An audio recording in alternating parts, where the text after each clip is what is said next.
ప్రఖ్యాతిగాంచిన 6 సుబ్రహ్మణ్య స్వామి క్షేత్రములలో 4వదైన పళని క్షేత్రము. ఈ పుణ్యక్షేత్రమునందు రాక్షసుడైన హిడింబాసురునికి జ్ఞానోదయం కలిగింది. ఈ పుణ్యక్షేత్రం యొక్క విశిష్టత ఈ వీడియోలో మనం తెలుసుకుందాము. పూర్వం అగత్యముని ఆజ్ఞ ప్రకారం హిడింబాసురుడు కైలాసం నుండి శివగిరి, శక్తిగిరి అనే 2 కొండలను కావిడి రూపంలో మోసుకొని భూలోకానికి వస్తున్నాడు.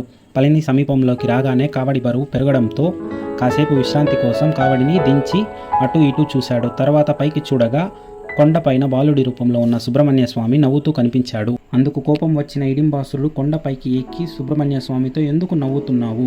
కోపం ఎక్కువైన హిడింబాసురుడు స్వామితో, చూడు ఇప్పుడు నిన్ను వధిస్తాను అని అన్నాడు.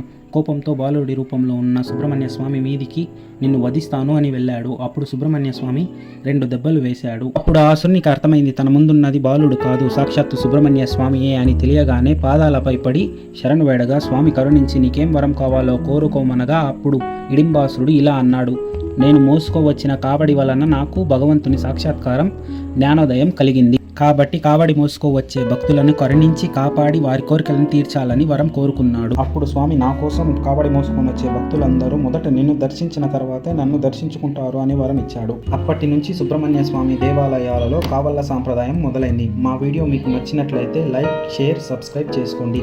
నెక్స్ట్ వీడియోలో స్వామి విగ్రహ విశిష్టత తెలుసుకుందాము.